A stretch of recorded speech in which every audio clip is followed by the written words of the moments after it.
Sometimes AI is brilliant, but sometimes you ask an AI how to use the library and it gives you code, but when you paste it in and hit run, half of the functions don't exist or the code is completely broken. Turns out it's working off documentation from 2 years ago and it never told you. That's the core problem with every AI model right now. It doesn't know what changed after it was trained, and it won't tell you when it's just guessing random facts. RAG fixes that. It lets AI look up real, current information before it answers, instead of just relying on memory. Let's exactly see how it works, then builds one from scratch. A quick primer before we get into RAG because it makes everything after this click. A large language model like Claude, ChatGPT, or Gemini, whatever, is built by feeding it a massive amount of text and training it to do one job, which is simply predicting the next word, over and over billions of times until it gets extremely good at it. That's generally most of what's happening under the hood. There's no search engine built in, no live database that is checking, or any internet connection by default. It doesn't look anything up, all it's doing is pattern matching on everything it saw during training and generating a response one word at a time based on what's statistically likely to come next. The single fact explains basically every weird thing LLMs do, including the problem we're about to look at. What is our problem? So, large language models are frozen the moment training ends. Everything after that, like this week's news, your company's internal documents, a library update from last month, none of it exists inside the model set. And when a model doesn't know something, it doesn't usually say so. It tries to predict the most statistically likely next words. And sometimes that means confidently making something up on its own. There's a few ways to fix this, and the obvious fixes, the first instinct that people have is just to paste everything into the prompt. Your whole knowledge base dumped in as context, but it doesn't scale. Models have context limits. It gets slow and it gets expensive fast. The second instinct that people might have is to retrain the model on your data. This is called fine tuning, and it's a real thing that we do, but it's expensive and it's slow, and you'd have to redo it every time that your data changes. Neither of these is what production systems actually do on a regular basis. So that brings us to RAG. RAG stands for Retrieval-Augmented Generation, and the idea is simpler than the name makes it sound. Instead of stuffing everything in or retraining anything, you find the few pieces of information actually relevant to the question, and you hand those to the model itself in an augmented prompt and let it answer using that context. So retrieve the relevant stuff, augment the prompt with it, and generate the answer. But there's a few steps to this. Before you can actually retrieve anything, you have to prepare your data. So documents get broken into smaller chunks like a paragraph, a section, or a few sentences because you don't want to hand the model an entire 40-page PDF just to answer one question. Smaller chunks means more precise retrieval later on. So the first step, continue to this, is each chunk that we created gets converted into an embedding. Two chunks talking about the same idea end up numerically close to each other, even if they don't share a single word in common. This is what makes searching by meaning possible instead of just keyword matching.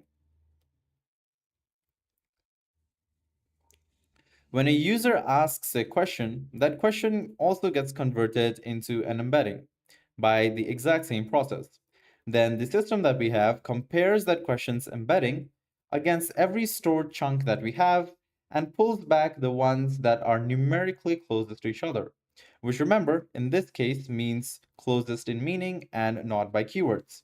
This is known as vector similarity search and it concludes the retrieval half of our RAG. Next up, we've got augmentation. Now that you've got the handful of chunks most relevant to the question, you build a new prompt. The user's original question, plus those retrieved chunks inserted as context, plus an instruction telling the model to answer using that context and not its own assumptions. This is the augmented prompt that we feed into the model. Finally, that augmented prompt goes to the language model like any other request. The difference is that the model now has the actual current correct information sitting right in front of it. So instead of just guessing your correct answer, it can read the answer out of the context and always respond accurately. Some systems even have it cite which chunk the answer came from to further optimize this generation process.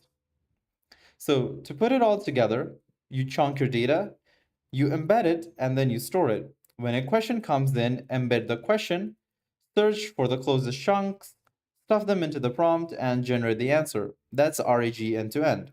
Every production RAG system tweaks this somewhere, like chunk size may be tweaked, which embedding model, which vector database, whether there's a re-ranking step before generation, the core loop though never changes. Once you understand this loop, every fancier version is just a variation of this.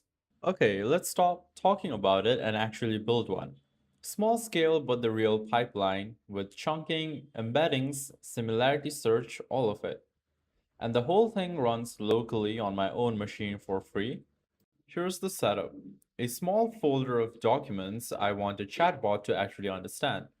I have my own local MongoDB, and Olama is running two small AI models right here on my machine, one for the embeddings, one for the answers.